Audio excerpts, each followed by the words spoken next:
Okay.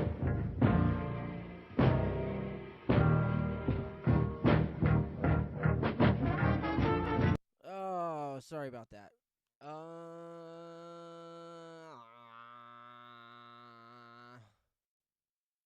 Where is my stupid... There we go. I'm sorry, I forgot to launch this stupid thing. Hit this fucking weed pen a couple times and see if I actually want to play guitar or not. That will be the deciding factor.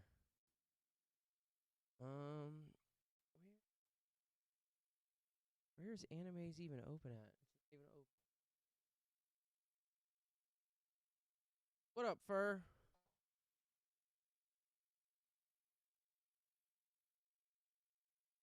This fucking thing plugged in.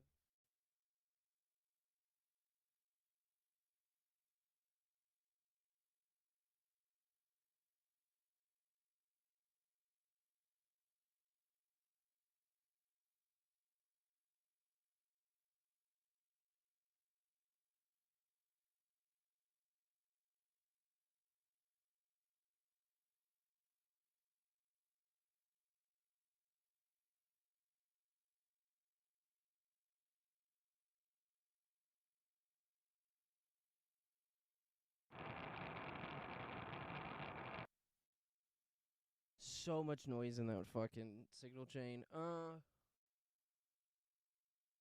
Okay. Ba-ba-ba-ba. Ba-ba-ba-ba-ba-ba-ba. Ba-ba-ba-ba-ba-ba-ba-ba. Ba-ba-ba-ba. Ba-ba-ba-ba-ba-ba-ba-ba-ba-ba. There we go.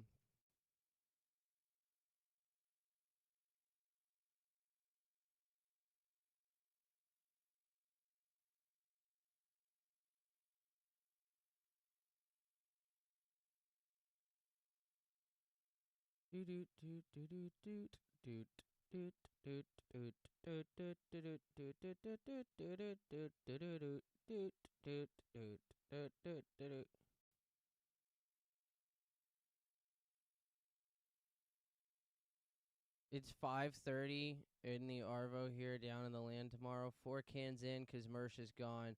Hey, you cool, Virgie. Make me laugh on sis. First time listening. Hey, thank you. I appreciate it. I try. I'm sorry that it takes me forever to start a fucking stream when I actually start one.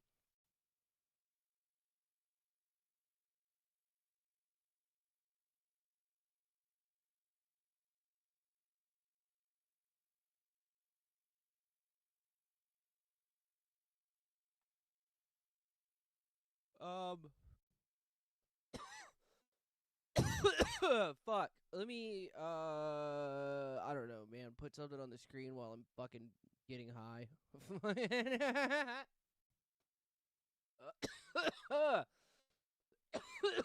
Fuck.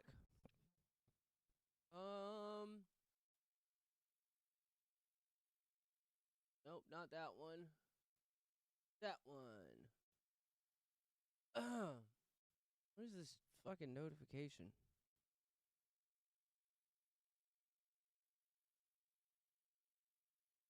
Okay. What do we got? The unreleased game that ruined lives, a Resident Evil story. Oh, they're talking about Resident Evil 2's beta. Mom frames ex as predator, doesn't know camera exposes her lies.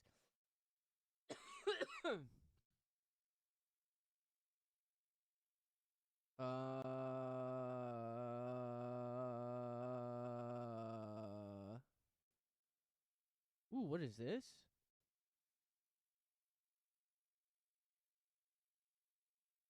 Oh, shit. Sorry.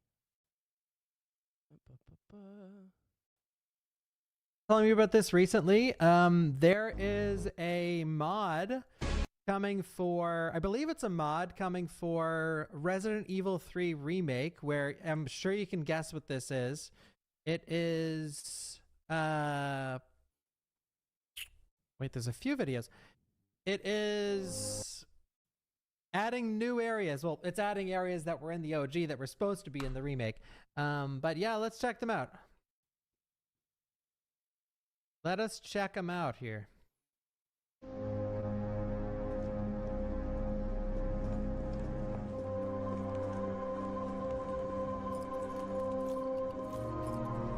Oh, that would be so rad if Okay. they just redo the original map.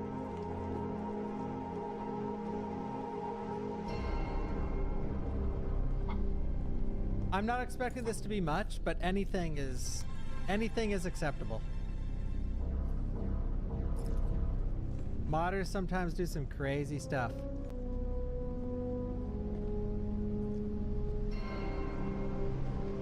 Dude, even this, like even what we're seeing right now, even these little extra parts of Raccoon City would have went so far.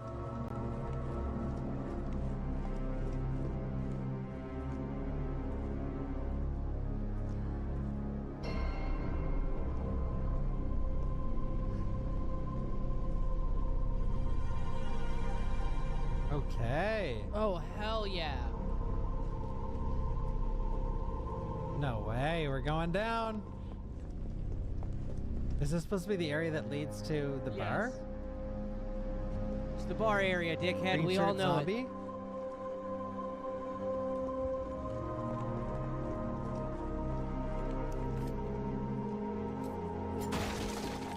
You know, I didn't think these videos would make me feel anything, but oh my god, we're going in a building. This is actually super sick.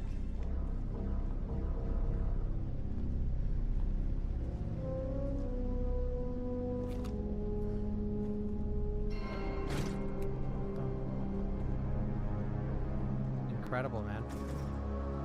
Incredible work. Alright, hold on. Fuck him. RE3 mod.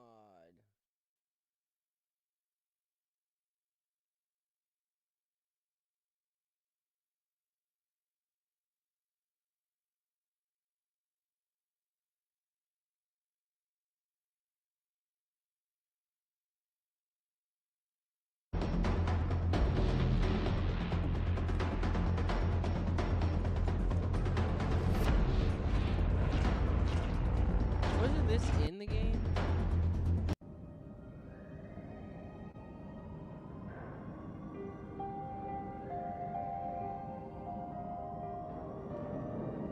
God, I hated Jill in that game. They fucking ruined Jill. She was such a fucking uppity cunt.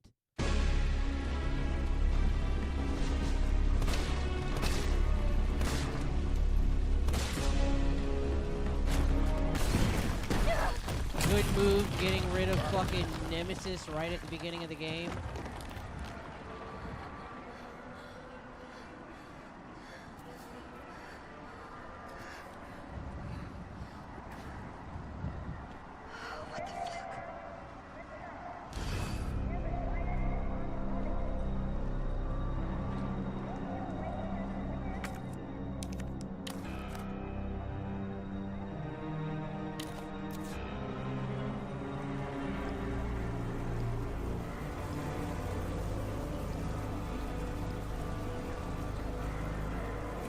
Alright.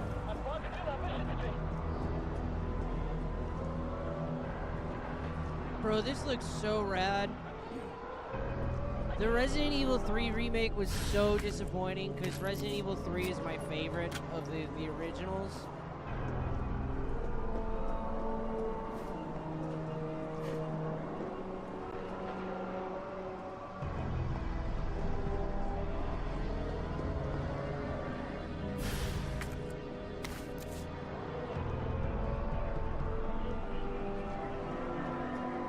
Like, I fucking love RE3, dude.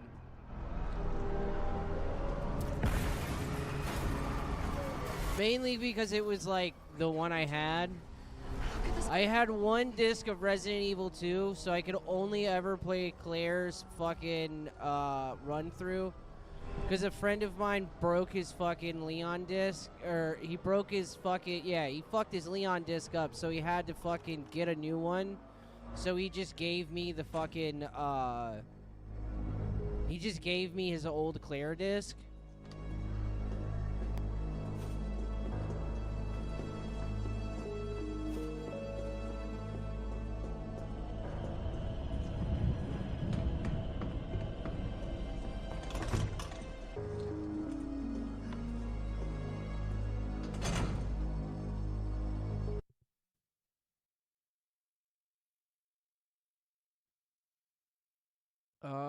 New items?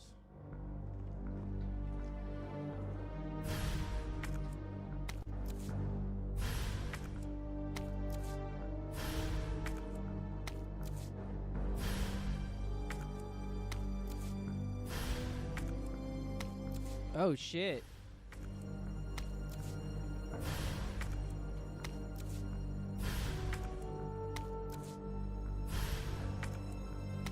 There's a lot of implications with these new items.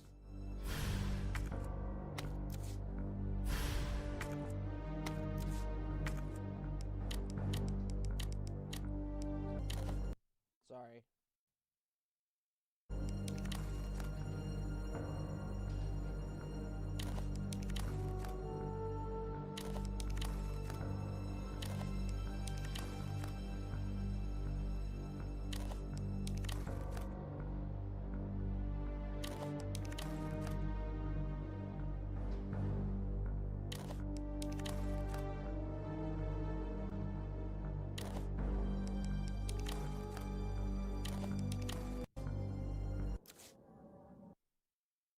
All right, really quick, let me show you this guy that I've been watching lately.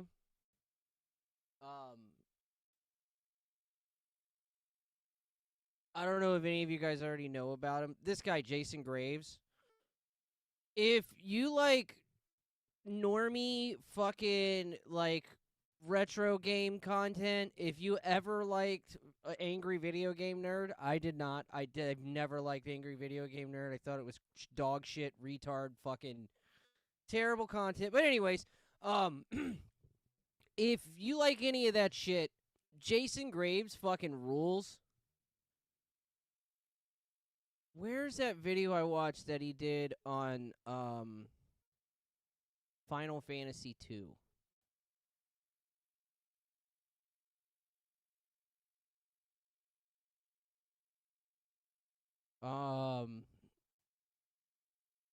What Sears looks like in 2023. That's a really funny video.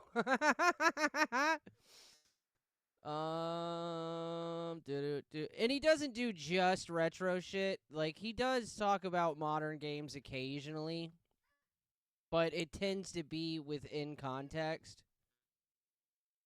This we are not watching 30 minutes.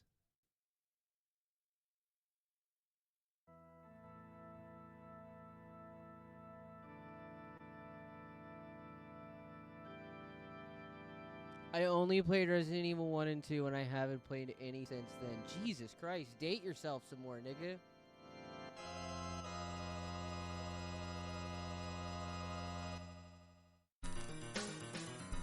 Red Cow Arcade? I've never heard of that.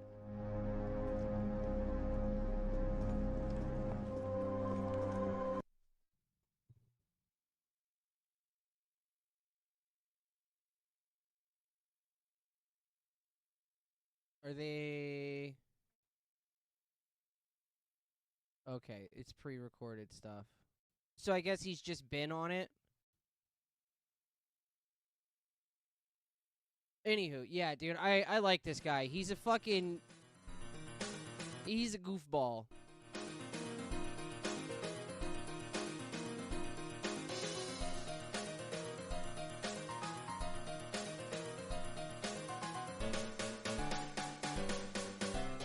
Clown.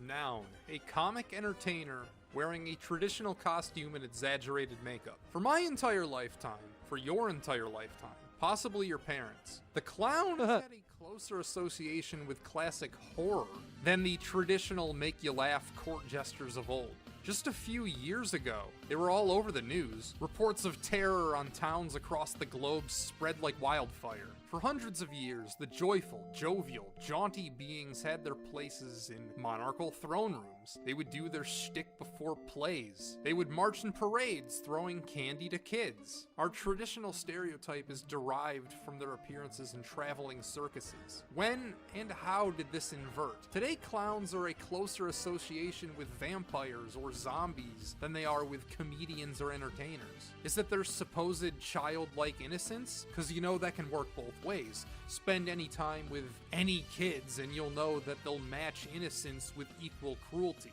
Children can be monsters. Is it the makeup? It's unnaturally white, hides facial expressions. After all, there's nothing more unsettling than someone you cannot read. Fictional portrayals? Edgar Allan Poe once wrote a story about the old-timey medieval Joker who was coerced into getting drunk by his king, then retaliates by setting him and his fat friends on fire. Sweet Tooth, Pennywise, the killer clowns from outer space, Krampus, the insane clown posse. A villainous clown is nothing new. The Joker first appeared in 1940, modeling him after the Jester from The Man Who Laughs, a 1928 horror film adapted from a French Victor Hugo novel from 1869. There is a long history of both good and evil clowns, though I'd wager the flip in our collective unconscious was grounded more in reality. Seeing as we don't have kings anymore, people don't go to plays, people don't go to the circus. As time has gone, Spirit said, yeah, he does guest spots on their podcast. They talk about retro games and make fun of AVGN and that guy with the glasses. That's funny. One of my favorite parts about him is that he does all of his videos in 4:3. on the profession of being a Well, not. I think he started that like a couple years ago, but all of his content now is done in 4:3 because a majority of the games he plays are in 4:3. I think actually what he does is whatever game that he's covering in the video, whatever aspect ratio that game was in is what he does the video in. So if he does like a game on some like fucking like a PC game or some shit, then which he doesn't do PC games, he usually does consoles. But say he has like an odd example of something, he does a he does the aspect ratio to match the game. Happy Clown has fallen out of favor. By the time you get to the 1970s, television is in virtually every home. Why leave the house to Understanding Conspiracy made a whole series, Nephilim look like clowns. go to the circus when you can see it at home? Greater media exposure also meant people weren't as easily entertained. Is this funny anymore? Throwing pies, big red loud noses? I don't know if it was then. I wasn't alive in the 70s. It is the year 1978, and this is John Wayne Gacy, professional Ruh-roh. Pogo the Clown. He's part of a diminishing breed, performing at children's birthday parties, marching in parades, handing out candy, in the makeup, the wig, the whole shebang, the whole get-up. John has a secret. In the My disc reader on my PS4 died, so I hooked up my SNES, and not only does it still work, it saved my progress on Super Mario and NBA Jam. Those things are saved with batteries, dog. You should look into a service of getting those replaced before you lose your progress, if you care about that. That is, there are guys that have the equipment and they do it where they hook the board up to a power supply to keep it or they hook the chip on the board, the actual like RAM chip or whatever the fuck they used, up to a power supply, so that way they can pull the battery off the board without it losing power, and then replace it so that fucking like it'll last longer. last 6 years, he has murdered at least... And with like modern, like they use the little like the circle batteries. With modern versions of those, you probably won't have. You'll be dead before it needs to be replaced. 33 young boys between the ages of 14 and boots, as if the fact learn everything you need to know. 94, the same year of Final Fantasy III. That's it. You people have stood in my way long enough. I'm finally going to talk about Final Fantasy. About an hour into the game, you learn everything you need to know about Kefka in one short scene. He's like 90s the person, Jason Graves. Like all of his jokes are like not all of his like edits and shit are like 90s references. And fucking he's like a wrestling nerd and fucking like a Simpsons fan, so he's constantly using like Simpsons memes and fucking like old wrestling shit. Which I'm not a huge wrestling fag, but I know that a lot of people like around these parts are because of fucking Royce and Mersh. Phooey! Emperor Gestal's stupid orders. Turn yourself up. Here, let me turn this down. He's a complainer, and nobody likes a complainer. Thank you for letting me know. Please, or like, I know a lot of people like fucking get pissy when like you fucking complain about things, like, you know, on the show or whatever. Please, by all means, if the fucking audio is fucked up, please, God, tell me. Because I know you're new around, like, you're new to actually watching my show. Fucking, if the audio is ever fucked up, please tell me. If the video's not on screen, please tell me. Like, if fucking something is wrong, please, God, tell me. Fucking, like, I don't give a shit. Fucking, if you have to type it in all caps 50 times for me to fucking notice. Do it. Please. Please. I would rather have chat screaming at me and bitching than have half the fucking show be unwatchable. Nobody likes somebody who bitches and moans. Ahem. There's sand on my boots. Notice how he does not tell them to wipe the sand. You guys are also used to mediocrity, and he's a new name, so fucking, like, there's a certain context that him saying that has, like, in respect to you guys, because you guys get used to my dog shit. Like, be honest, you're used to a lot of the fucking terrible things I do. Off his boots, as if the fact that the presence of sand on his shoes strikes enough fear into his underlings that it is understood what needs to be done. Then Kefka laughs, throws a guard out of the way before confronting Edgar. The main reason I wanted to do the Final Fantasy one is because he has this really funny bit that he does, and it makes me laugh every time, where, fucking, there's a couple Final Fantasies that have different numbers in the US than they do in Japan. Like, Final Fantasy VI isn't Final Fantasy VI in Japan, it's Final Fantasy III. Like, down here in the title, it says Final Fantasy III, and in parentheses says 6. So, like, when he's talking, and he says, like, and he's just, you know, like, Final Fantasy VI was a game about blah, blah, blah, blah, blah. He'll overdub himself just going 3 fucking over top of it, and he constantly switches what the main audio of the video is calling it. So, like, the next time he'll be like, in Final Fantasy III's main character, he'll go 6. It gets me every time. The grand scheme of things seen lays the groundwork for so much fantastic heel work. In the pro wrestling business, a heel is supposed to be the person you root against. They'll lie, they'll cheat, they'll steal their way to victory. What up, Zach? Knocking out the referee, abusing their opponent's pre-existing injuries to their advantage. Basically, traditionally, wrestling writers and bookers would create villains by simply having them do unsportsmanlike things. Villains have the power to resonate using a variety of techniques. The last game I looked at, Live Some late guy said, in Soviet Russia, we are a mutant variety show. Into their shoes, having you play through our eventual antagonists' descent into debauchery. That title was playing on our natural sympathy for humanized characters. They put the villain through some shit, you see that shit, you feel bad for him. Though Kefka is not human. As stated throughout, and even shown in this small interaction, even his peers are taken aback by him. Also, he's a clown. Clowns are unnatural freaks who may or may not have dead bodies under their kitchen sink. Kefka is an asshole, the kind of guy who bitches and moans while doing his job, somebody who needs to have his shoes polished and dusted off. His first appearance is a Terra flashback stating that he practically owns her, and offering encouragement to, quote, burn up everything. Kefka is a WWF, WWE caricature of the evil clown archetype. Every single time he is on screen, he is doing something to make you hate him. For example, a couple hours of game time later, he will poison an entire kingdom, killing almost everyone.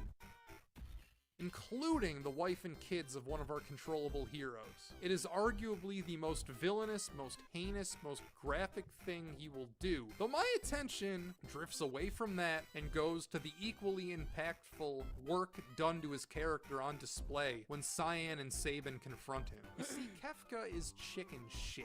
When face to face with our heroes, he turns tail and runs. You literally chase him, and he'll throw soldiers on the pile of Cyan's vengeance. A noble villain would have fought with honor, not let you chase him around like a Tom and Jerry cartoon. Kefka is not noble. He will survive and advance by any means necessary. Further in the game, the Empire are using these things called... Damn, I should probably play Final Fantasy VI one day. We see Cid, working for the Empire in this fantasy, disposes of the Espers humanely. They're stored in test tubes, and he shows a certain... I don't think I've ever really played anything earlier than Final Fantasy VII, except for the Final Fantasy Game Boy game. Which I don't know if that was its own game or if it was a remake of another game or some shit, but that is literally the only one I've ever played before 7. Power. These are living beings. Well, I mean, played meaning like actually sat down with it for a good amount of time and played like my own fucking save and shit. I've played them on other people's saves and whatnot for like 5, 10, 20 minutes or some shit like that. But I've never actually played them. Alright, this one's fucking whatever. I'm not gonna keep playing this.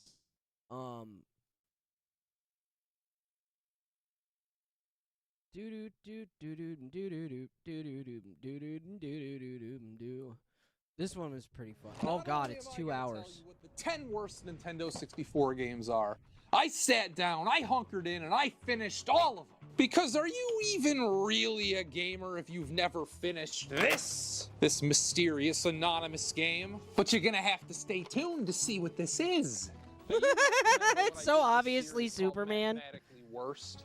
In an effort to not repeat the same crap over and over again, we are doing one better today. Now, I've always believed that in order to appreciate the best, you need to experience the worst. Now, the Nintendo 64 has some of the greatest video games of all time, but it also has some massive stanky bombs. Now, I got all up and personal with these stanky bombs, so let's see what the games are, if they're really that bad. Will this all drive me to madness? First up, the number 10 worst Nintendo 64 game is Blues Brothers 2000. As if the Super Nintendo game wasn't strange enough, Blues Brothers 2000 has to be one of the most unlikely and unnecessary intellectual properties to ever have a video game. It was made by Titus, you know that's not the last we're seeing of them, in November of 2000, which is fitting. I could have swore I did, but I thought I think I might have gave it to somebody.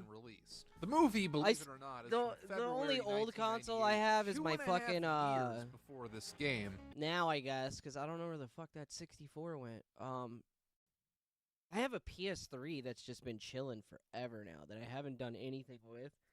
And now that they're re-releasing, they're putting Metal Gear Solid 4 on Steam, which is fucking so lit. Because, like, up until now, it's just been fucking locked on PS3. And, I've been really, really, really wanting to play that game again. Metal Gear 4 was fucking lit, bro. That game was so awesome, and it had so much cool shit about it. Like, the camouflage system, and, like, fucking every, area of the game, essentially, is, like, a little war zone. And there will be, like, two sides fighting each other, and you can use their bullshit against each other. Like, you can fucking, like, give away, like, people's positions and shit like that. You just be a general piece of shit dickhead. It's fucking hilarious. Why? Who thought it was a good idea to... Like, one of the fucking, the sides, like, on that'll just be on the field in the game, you can earn their trust by, like fucking, like, killing their enemy in front of them, and eventually they'll just be fucking cool with you.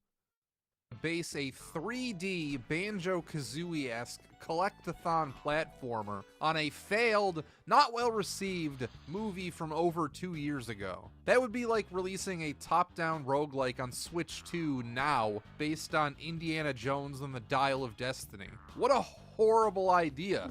Even in hindsight, in 2000, who wanted to be reminded of this? A Nintendo 64 exclusive collectathon platformer based on Blues Brothers 2000.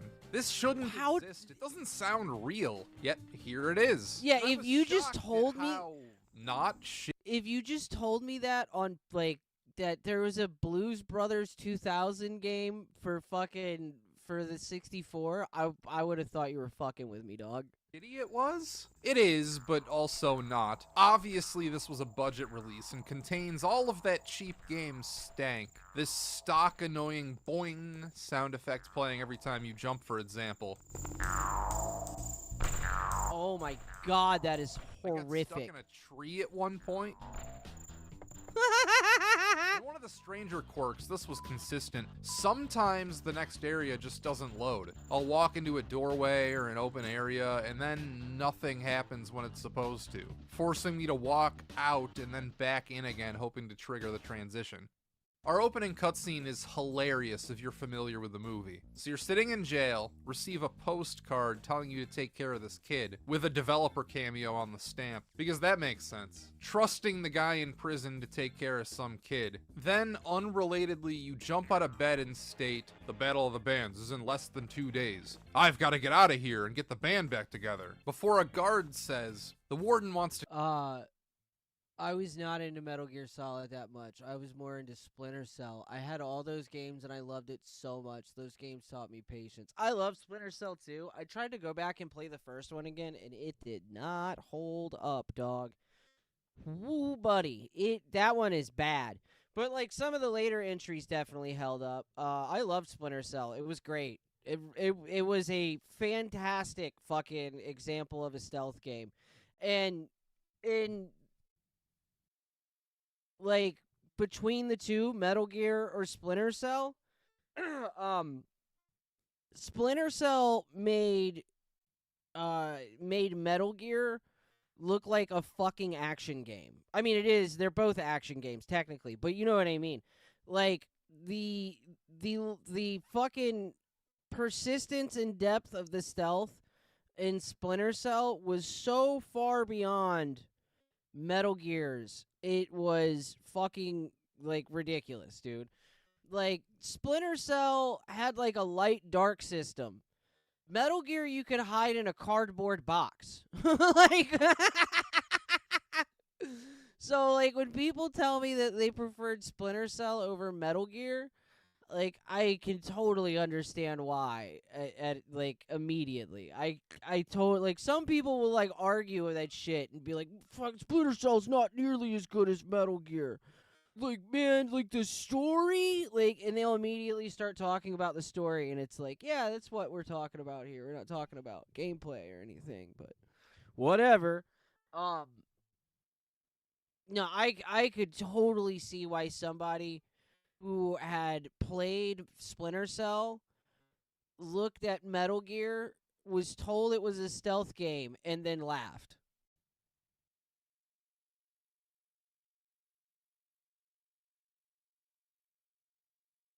Oops, shit.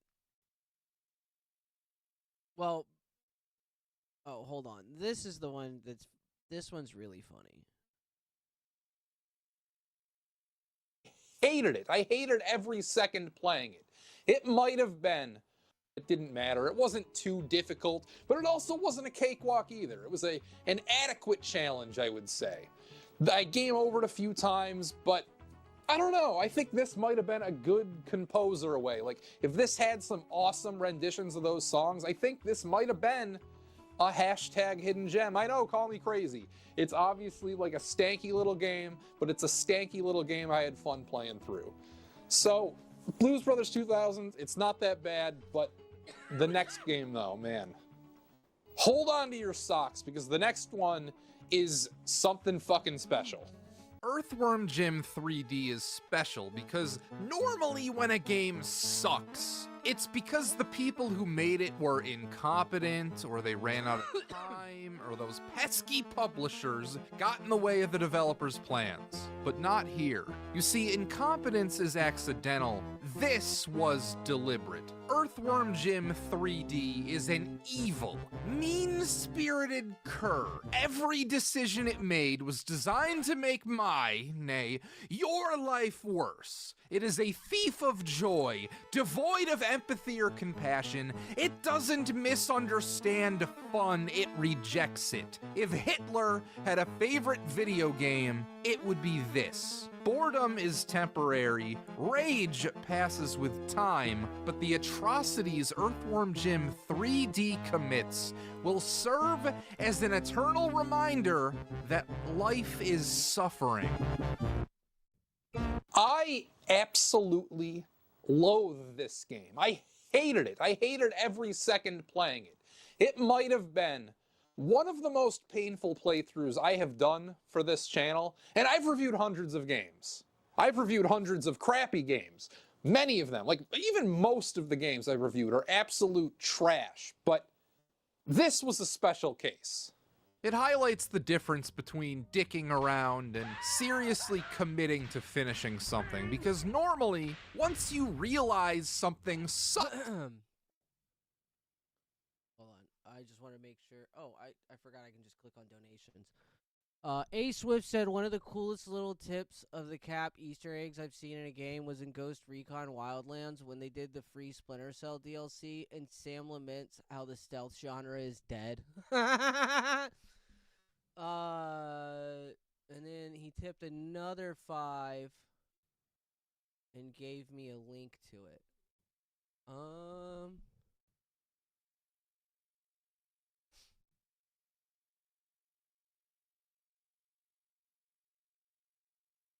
Linda, how you doing? You're looking good, real good. It's Karen today. You look like you've clocked some miles since we last spoke. Yeah, a few. I've heard they don't make them like me anymore. There was this other guy, though. Army infiltration. He wore a bandana or something. I heard he finally retired. Really? Yep. It's only me. Sam. The look on they put on his face, too. I've seen this scene before, but just the look on his face. It's only me. Oh, no. Sam. Yeah, You got it. I do. I'll be delivering it personally. Grim sent word. About what? Chairman of the Joint Chiefs says there's a possible empty quiver. I can get you airborne in 1 hour. Really? You know, a guy once said, the price of success is hard work and dedication. Sounded like you knew a thing or two. Yeah. It's good working with you, sir. Can sir, just call me Sam. Look, you're real good at what you do. You watch your 6, huh?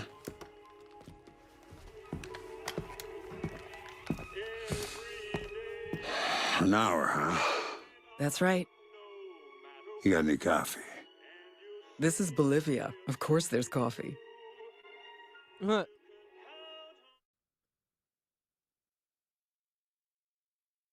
I didn't play the first Wildlands. I played the second one. And I didn't finish it. It was fun for a little while, but I don't know. It just became very, very, I don't know. Everything felt like I was doing the same shit over and over again. It basically was Metal Gear Solid 5. Where it was like, it was just the same shit over and over again recycled. Hold on a second.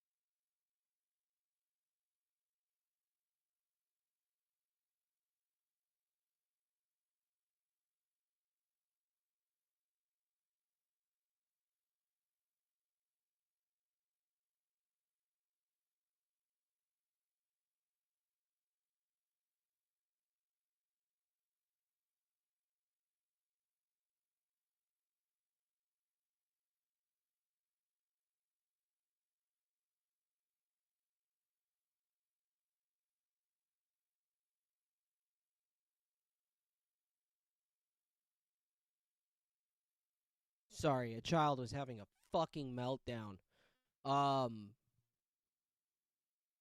Yeah, but there is also, like, little stupid, annoying shit. Like, that, like, the autist in me just couldn't ignore. Like, the actual reason I stopped playing, Wildlands 2, the exact reason I stopped and was like, I'm done, I can't do this anymore. Fucking, I can't play this anymore.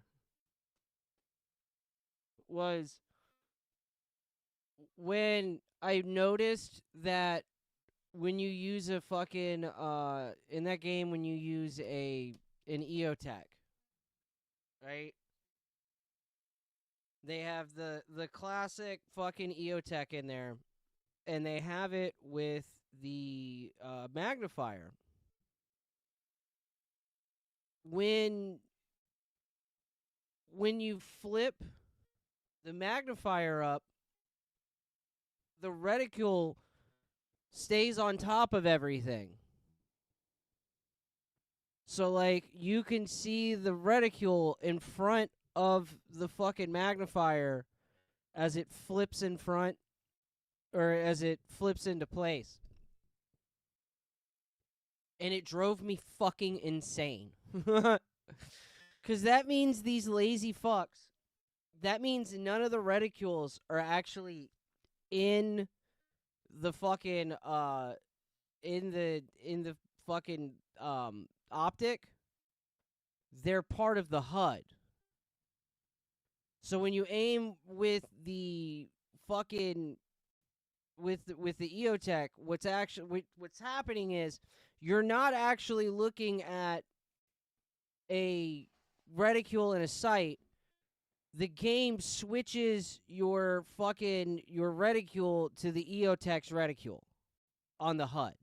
It's just swapping out a JPEG. It is the absolute fucking laziest way to do that in game design.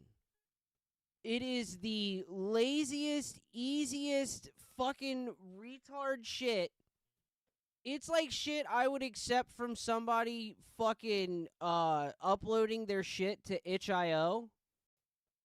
But for Ubisoft, this massive fucking company worth hundreds of millions of dollars, less than it was before, fucking, like, spending obscene amounts of money on developing these games, pulled that shit. I was like, I'm done. I can't do it, dude. I can't. Vandal Hearts? Fucking,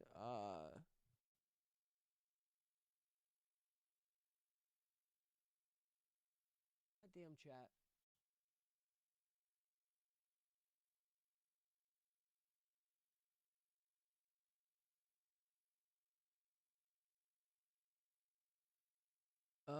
An SRPG?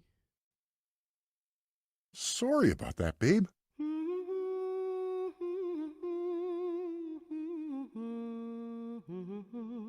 Oh, okay, hold on.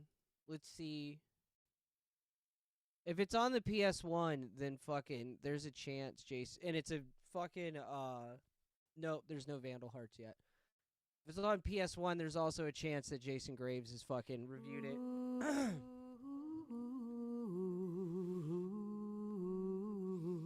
I've been looking for a decent RPG to play, like old school, because I've been playing a lot of games on my phone and shit. Like emulator shit, and fucking, I finally landed on Xenogears, and I've been playing that. Like, I'm not very far in it. Like, I'm only to the first town after the introduction of the game. Like, after the fucking intro and the town's destroyed and shit, like, out of the forest and at the first town, and I've literally just gone to the town. I have not done anything in there. And I mean, like, so far it's fine. I like the combat system. It's neat. It's different. But I don't know. With the sound The story so far has been good. I hear the story's like amazing or some shit, but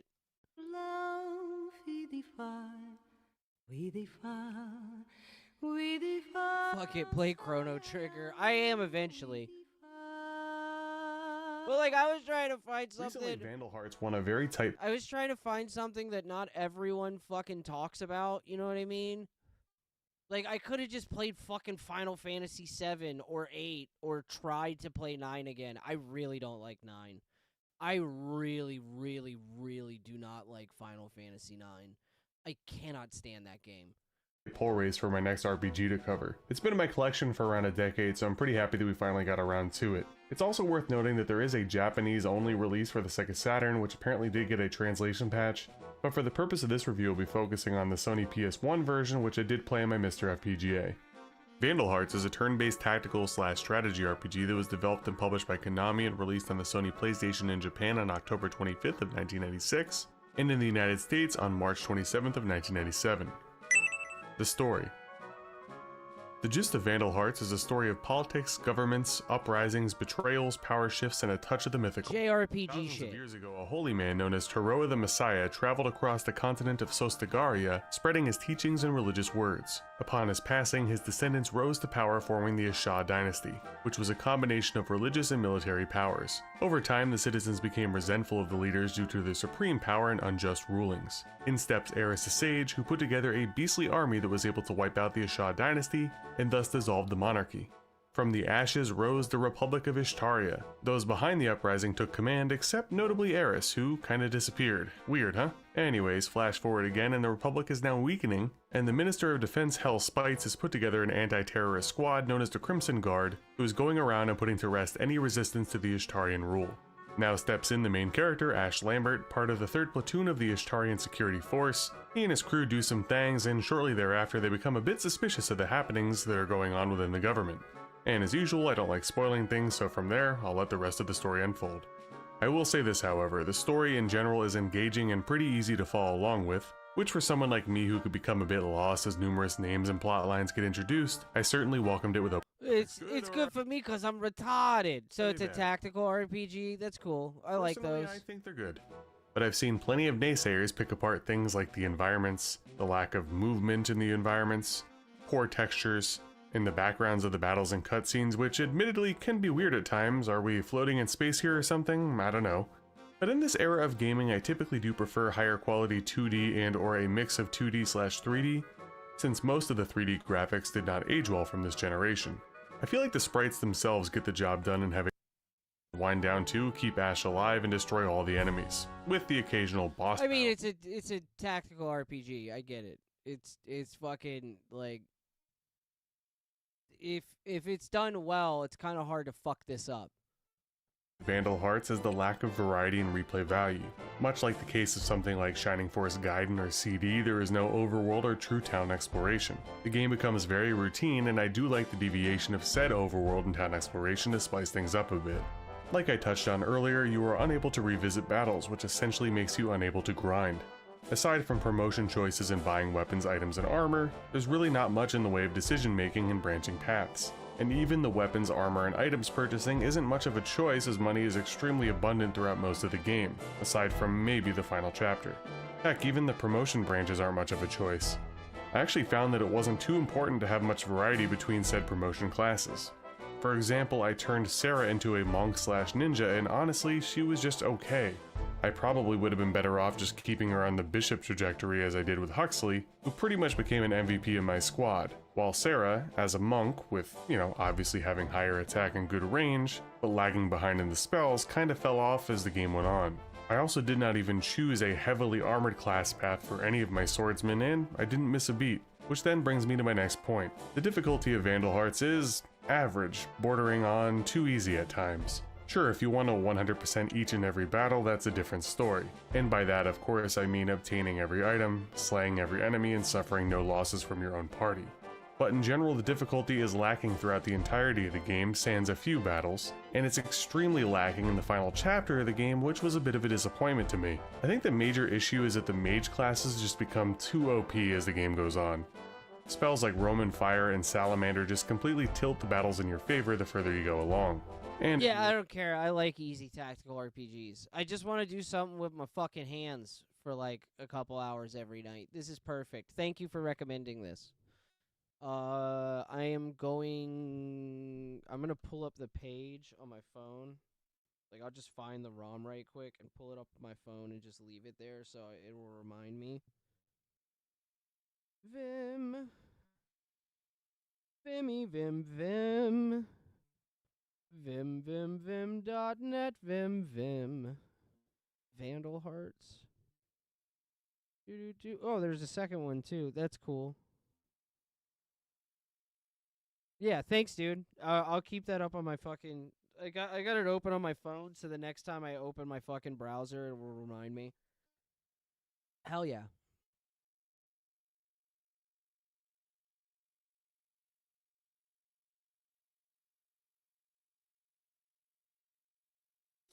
Mersh said sometimes I like a simple, easier game. Yeah, dude. Like, I don't need everything to be challenging. Like, for the most part, like, I played most of Cyberpunk on, like, fucking story mode. Most single-player games now, I play them on fucking story mode. I don't play any game on, like, anything super-duper crazy difficult, like, unless I'm streaming it. Where did that pick go? Oh, there it is. Cool. Like, I'm gonna play a little bit of guitar, but I'm probably not gonna, like, record shit. I'm not gonna, like, actually try, unless, like, you know, I play a riff that I really like. I'm just gonna, like, record a backing track and play for a minute, and then I'm probably gonna switch over to High on Life. went the extra mile with the Trials of Taroa. Yeah, I don't need every game to be extremely difficult. If I want to torture myself, I'll play Tarkov. Like, fucking, even when you're cheating, that game is hard. Fucking, like, even when you're playing SPT and you have the game modded to shit to make your life easy as fuck, you still get, like, one-tapped by a fucking, scav every once in a while, dude. Every once in a while, some scav gets a lucky shot and pops you in the fucking head, and then you're done. Do you play guitar on easy mode? I mean, I guess, technically, because, like, it is easy for me. Like, there's not a lot of shit out there that, like, I can't learn. Like, at this point, like, I am capable of playing pretty much anything. Most things. There's like, a few things that are outside of my reach. But when it gets to, like, that shit, we're talking, like, shit from, like, Guthrie Govan is, like, a little too hard for me sometimes to play. Or, like, it has to be, like, way up there. Like, there's not even, like, a lot of shit from, like, Animals as Leaders that I can't play. Or, like, fucking, or can't learn. Like, fucking, like, I could play anything that Polyphia's ever put out. I just haven't learned it, because I don't fucking care. Want to, really. The only song from Polyphia I've learned was that one 8-string song. I can't remember what the fuck it's called. It should pop up pretty high. And it was just because it's an 8-string song.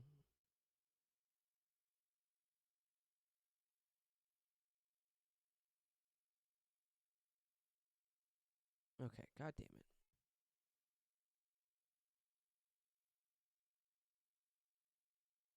Yeah, look but don't touch.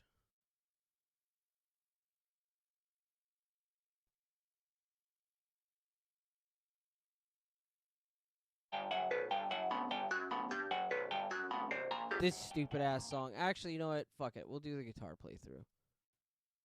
So you can actually see the riff.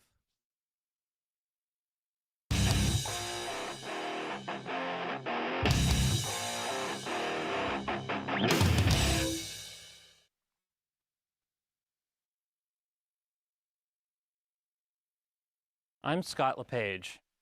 And I'm Tim Henson. And here we are in New York at the Guitar World headquarters.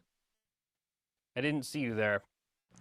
We're in New York City right now, and we're going to play you a song called Look But Don't Touch. It's our newest song, and today's gear is Ibanez 8-string guitar. So we got an E, a B, and we get it. Another E. 8 strings. Yeah, and it's all one word. And, Or phonetically pronounced. yeah. So, you think we should play the tune for him now, or what? Okay, as long as you don't look or touch. The song is called Look But Don't Touch, so I will be looking.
Post a link for.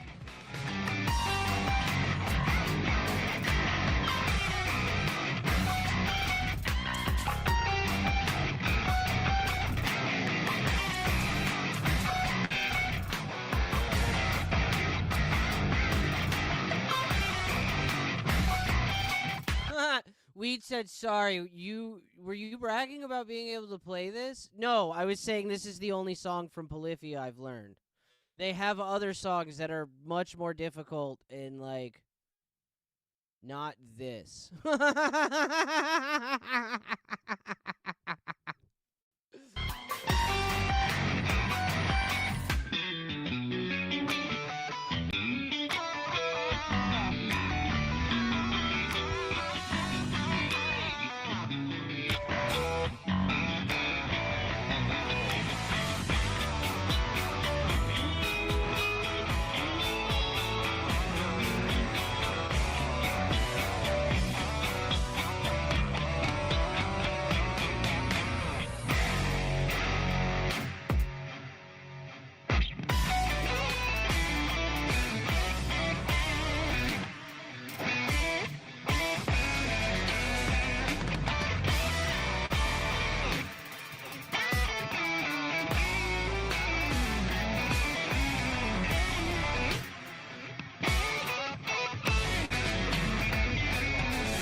Every time they put out an 8-string song, it's kind of shitty, to be honest with you.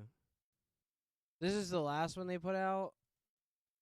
I think this is an 8-string. Yeah. Come on, fucking YouTube. Oh shit! Hold on, I'm on YouTube tonight. I can't play this. I played way too much of that last song. Oh my god, I'm a retard.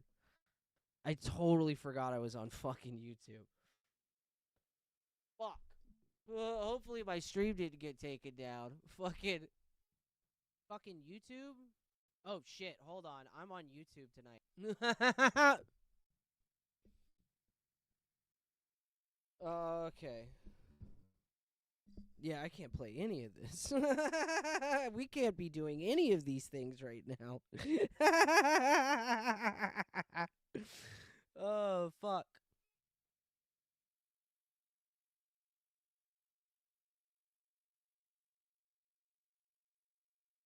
You're not allowed. That's not allowed. All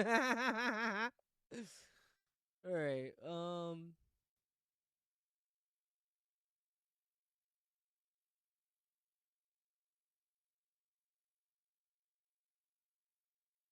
Did fucking Fur post that link?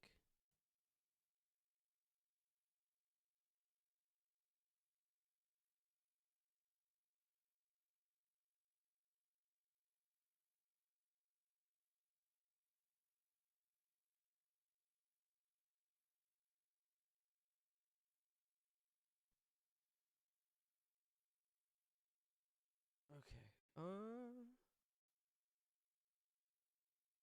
What? It just opened up the thing I did last night. Or maybe I already had Reason open. I don't know. This shit was pretty dope, though.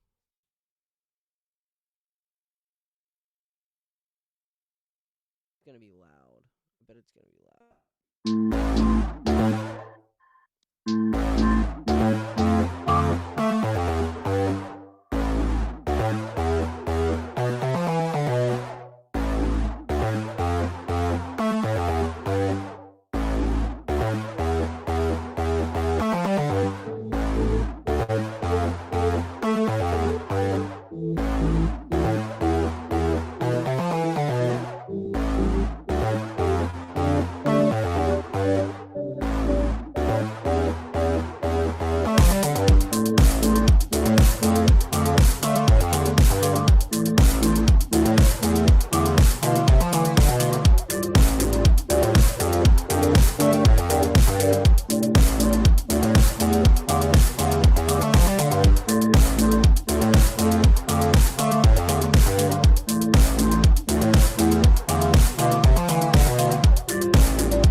What is this thing that... Oh, hold on, I'm on YouTube tonight, dog. The one night I decide to fucking... Here, I can play like 20 seconds of it. I can play like 20 seconds of it. Without it on the screen.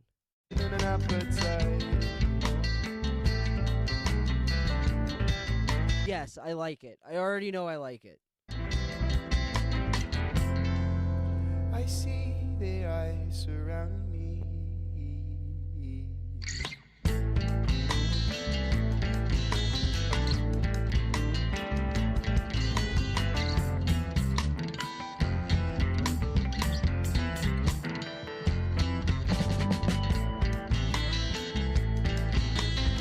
Yeah, that's pretty rad, actually. Let me... Oops, shit. I didn't even have it on the screen. Let me copy the link and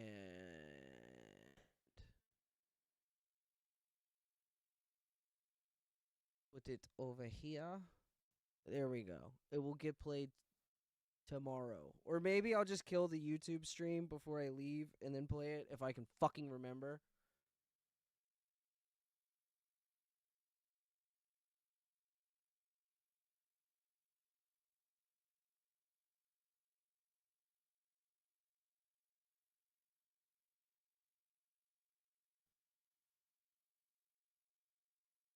Yeah, I like that one.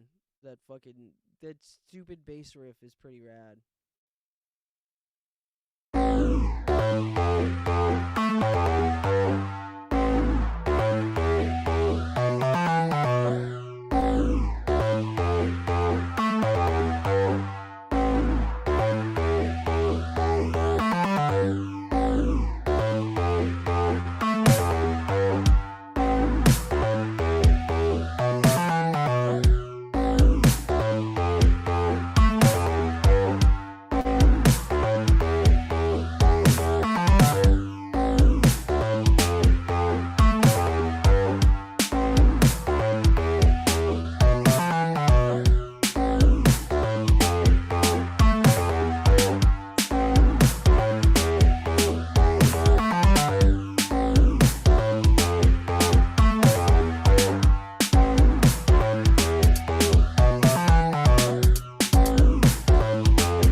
Oh shit.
There goes that. Where's the drums at? Send a track.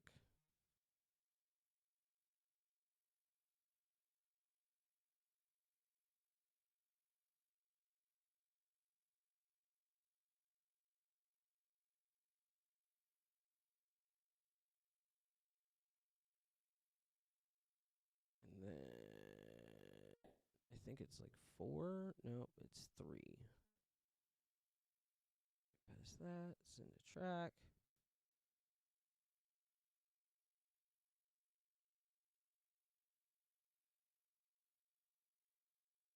Okay, and then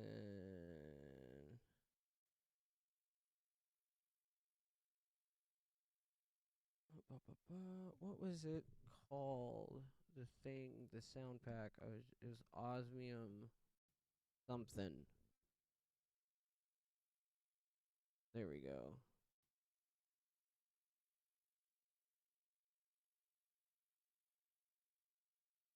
This needs to go there. This goes here. This goes there.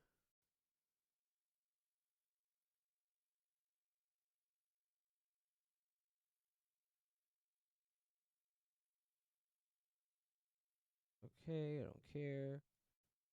What is that one called? That's plucked harmonics, right? I don't even know what this one's. No, that's not what I want.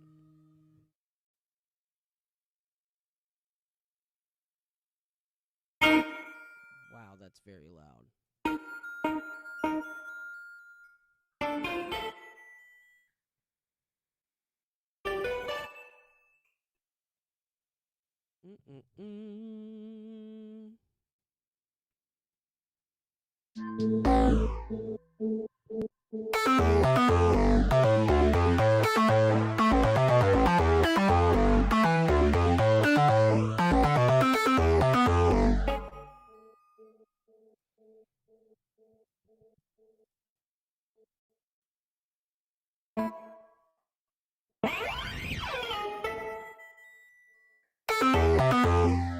Wow, it's just gonna get eaten up in that hum.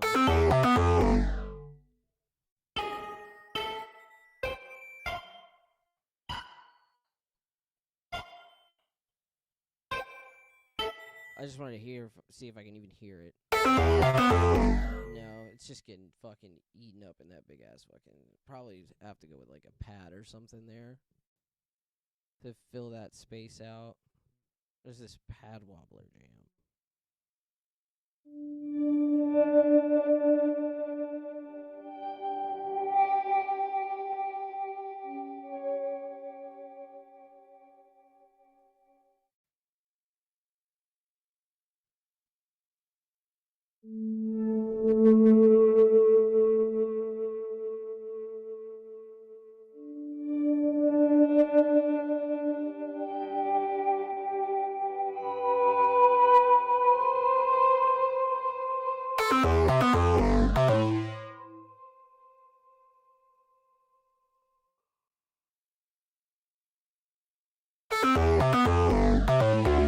Oh. Muted. Retard.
was a G and probably go.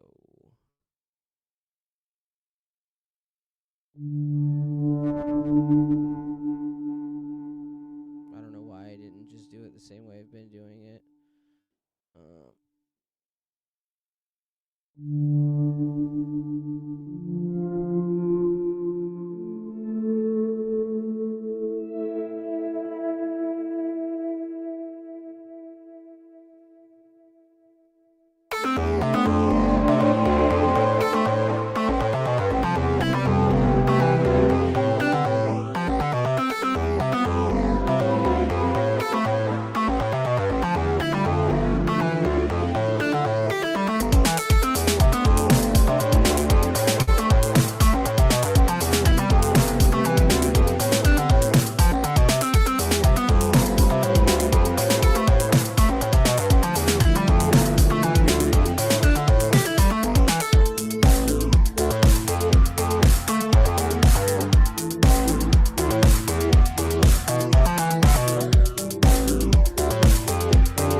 The mix is all fucked up. I haven't even fucked with that.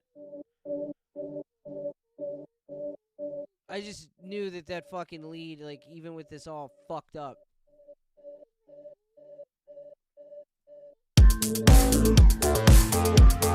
Like,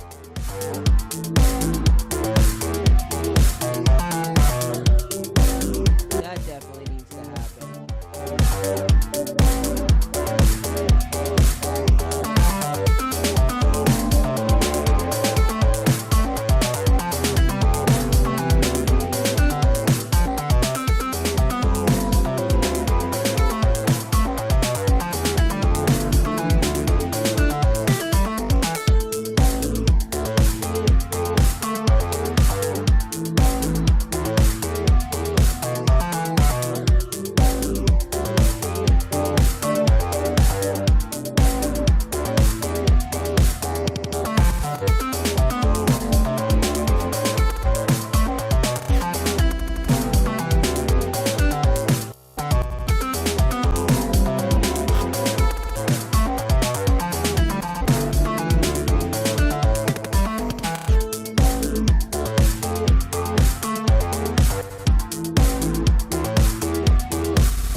Okay, that.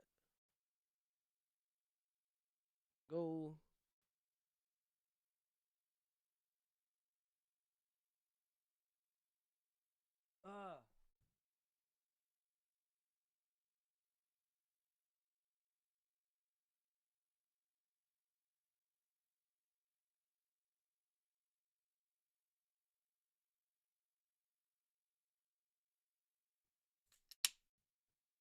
That was pretty good, bro. Yeah, I'm probably gonna I'm gonna finish it, and then after I finish it, I'll turn it into a fucking rejoiner for ROTC.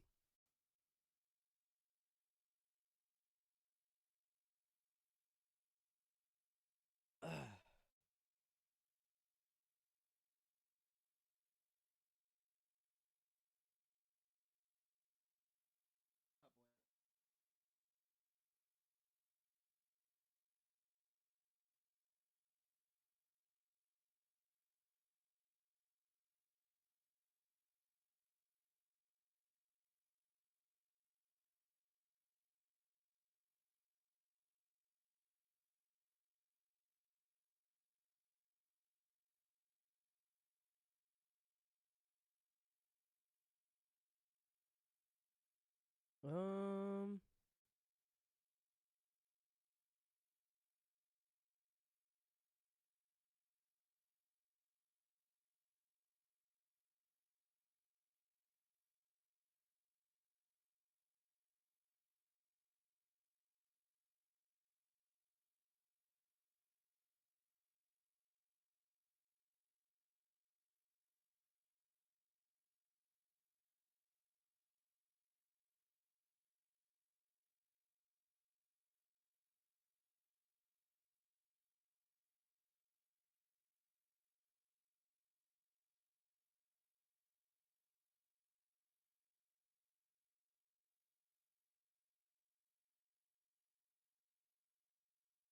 all right, this guitar is like more than likely out of tune.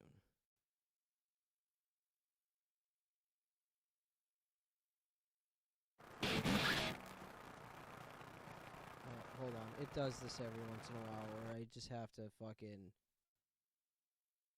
I have to close bias and then open it again.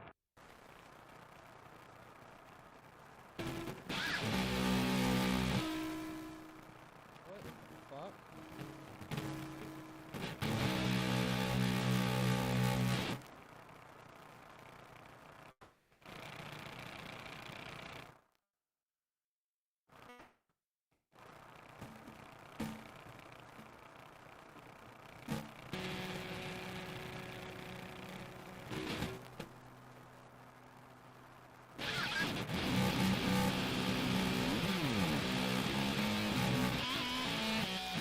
What the fuck is going on here, dude?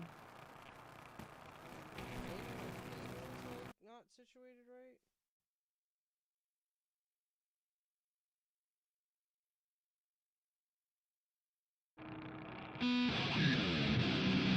Yeah, it was just the cable or something. That was weird. I should have taken advantage of that and fucking recorded with it, though.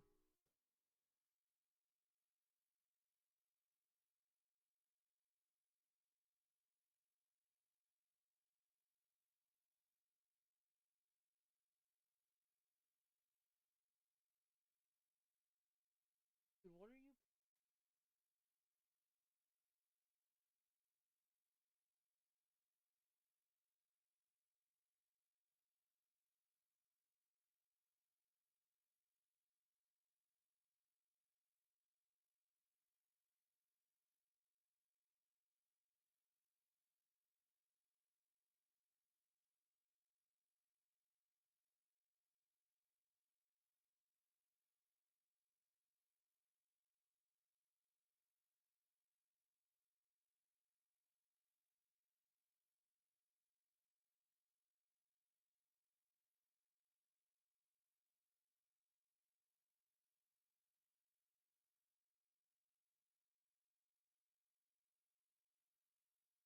One of the things I really want to do for this guitar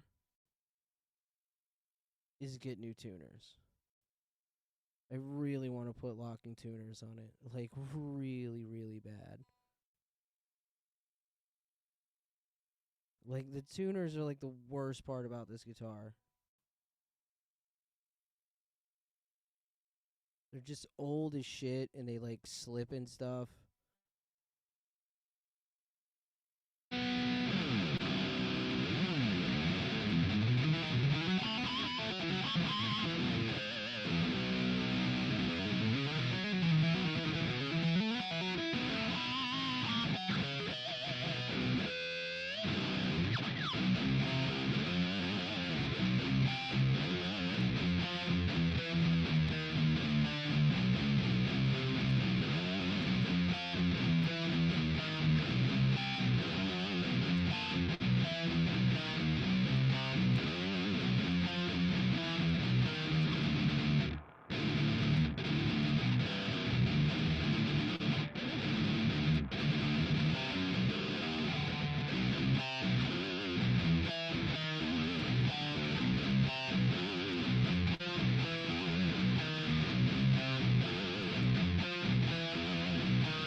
Oh no.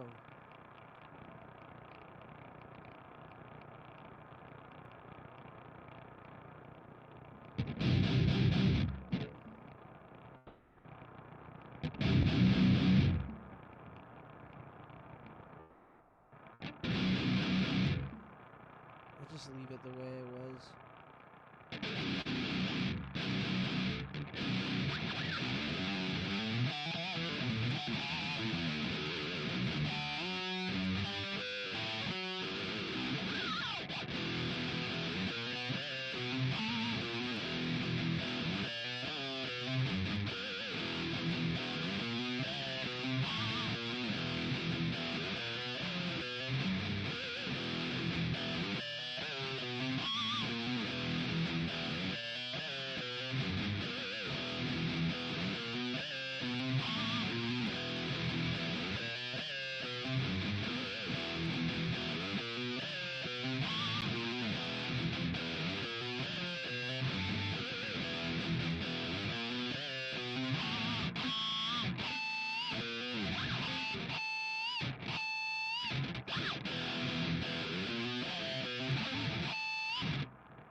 Damn it.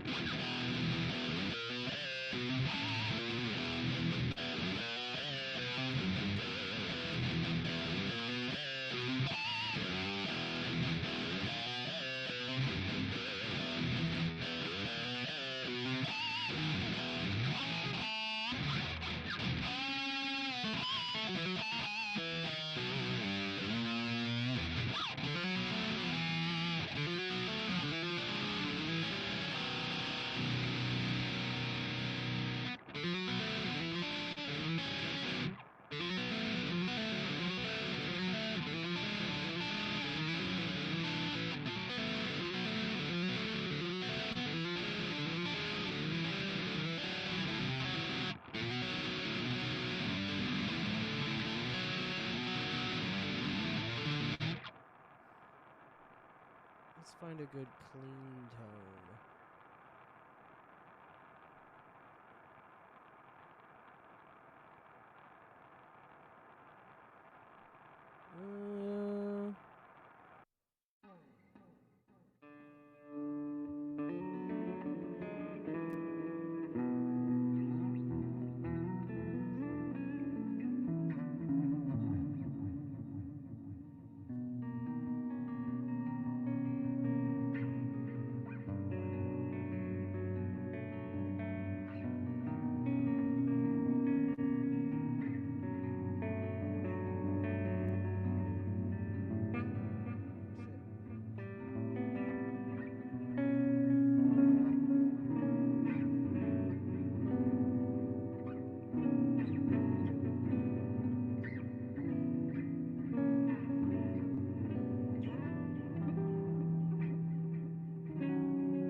just that? Okay, I gotta turn this. Turn the delay and reverb off so that I can do the delay and reverb in.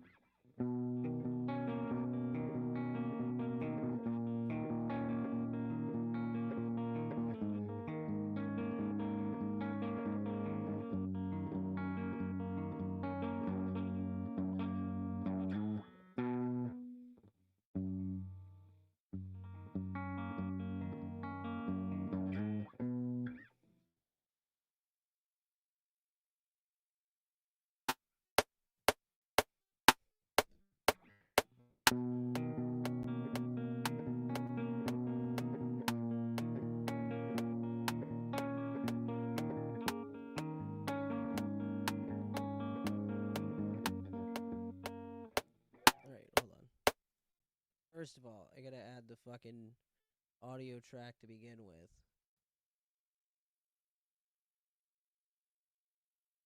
Stereo in. Mobile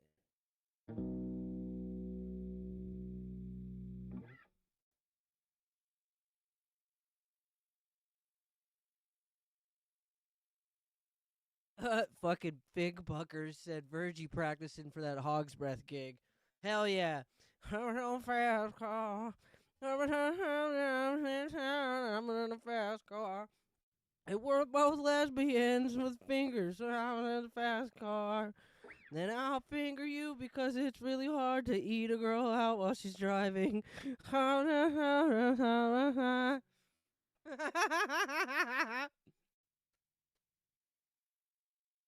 This is really funny.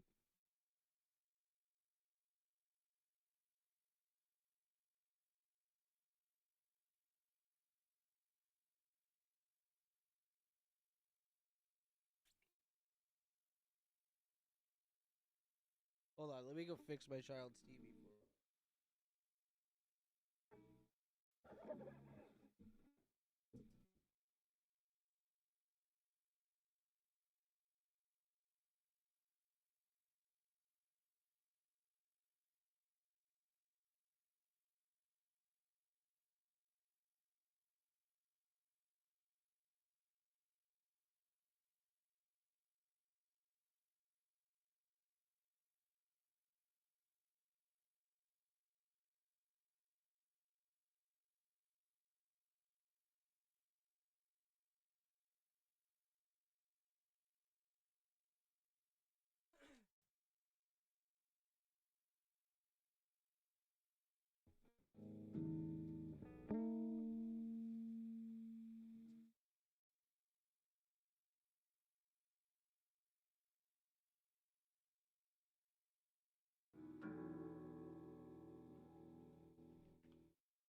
Damn it.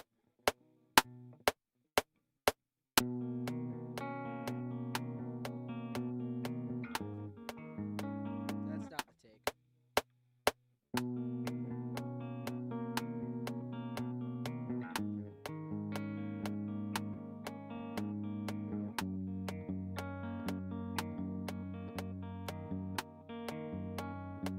Neither is that.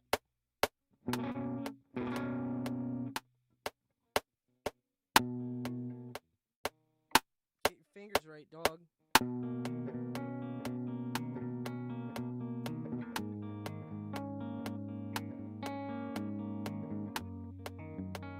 Damn it.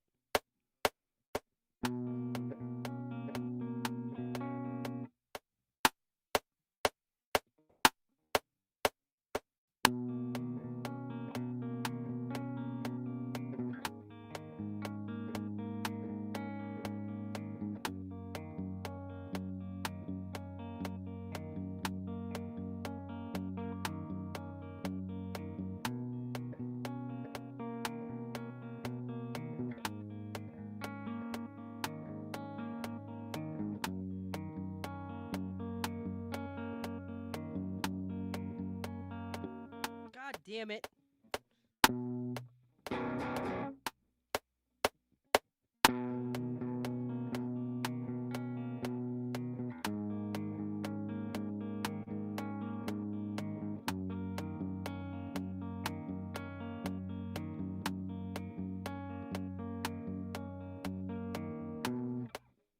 That was the take. That last one.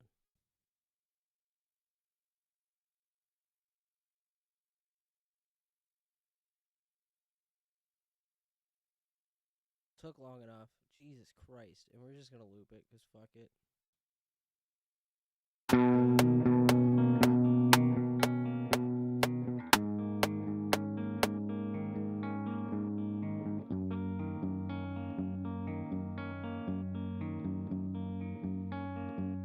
Oh, that's not what I wanted.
Let me just put a simple sine wave here so I can write out the bass line, the fucking...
Okay, just because it's going to make my life much easier.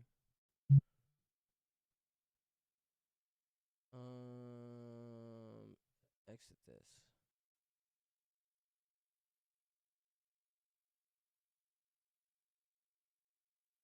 And then a bar.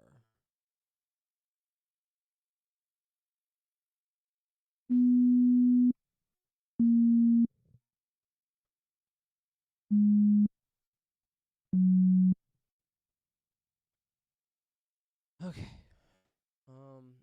And then I can put whatever I want over top of that.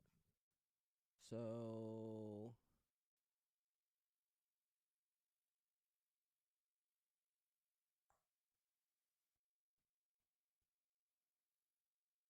I don't know, I'm just throwing pads on there.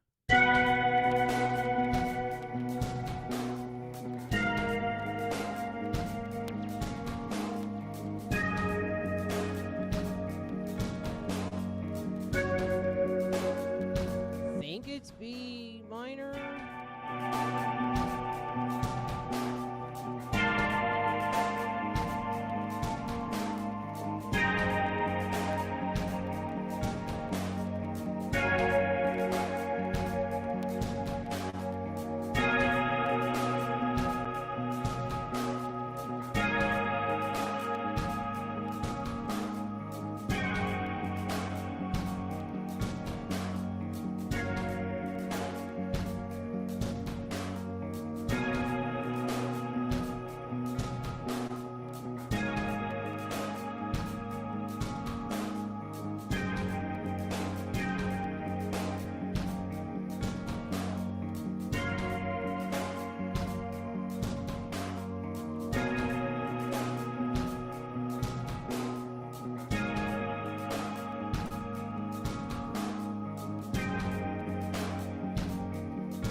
That A feels weird, or that A flat or whatever.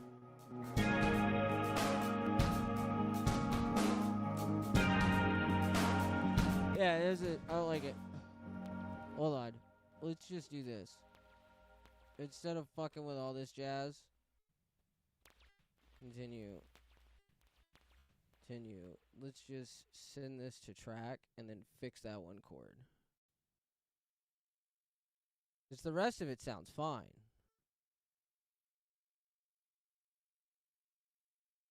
Let's just get rid of everything there. Now let's just put that A under this chord. Or that A flat. Perfect.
That doesn't fit at all.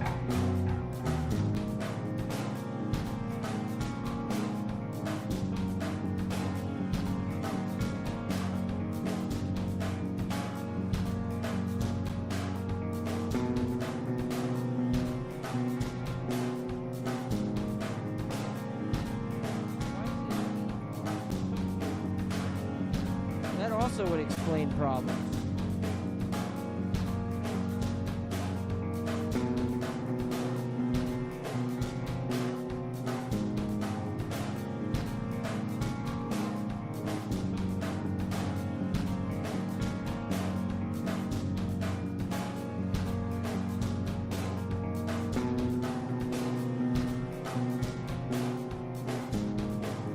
Hold on, real quick. Let's just see what it comes up with when it's got the right notes in there.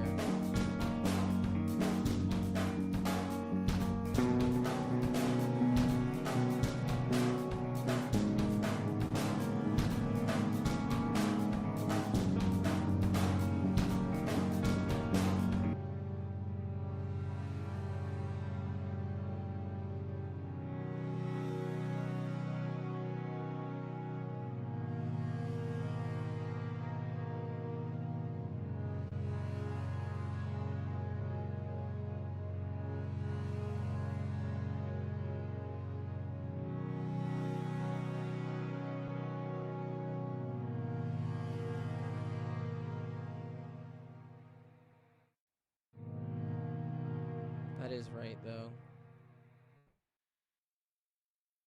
Alright.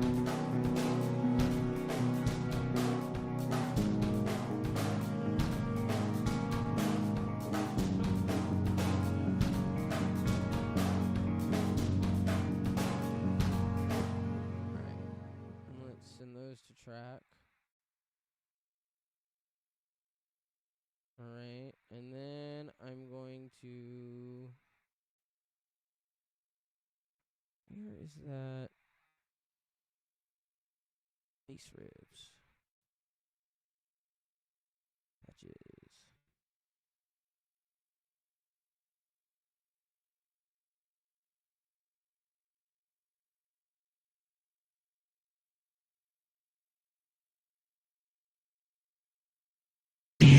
Whoa, what the fuck? That was so loud.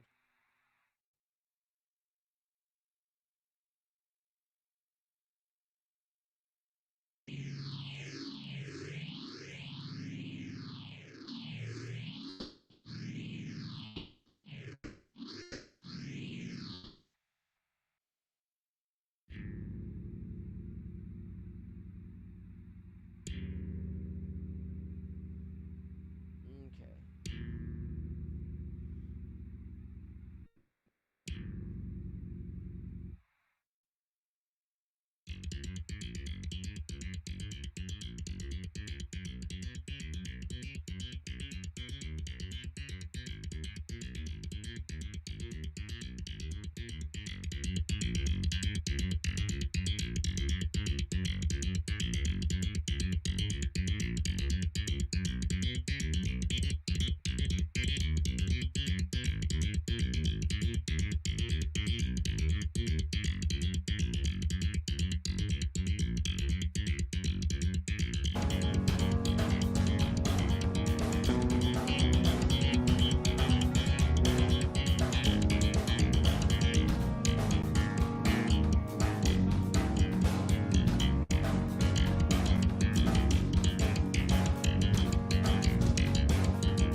Retard.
Sorry, this guitar is kind of hard to get up on those fucking upper frets. It's a V, but it's really thick in the neck, dude.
Are you fucking off, Fur?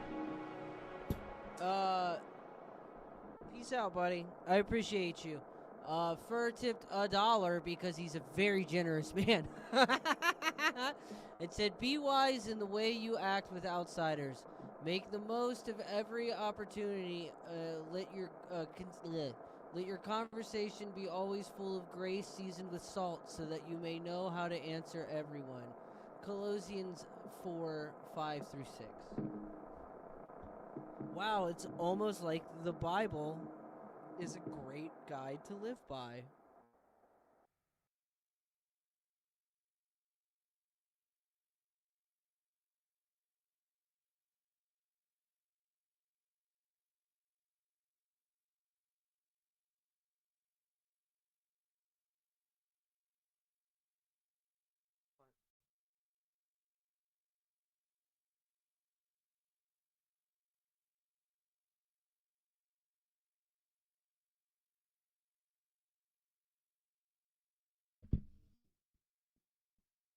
Give me 2 seconds.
All right, I'm done with that.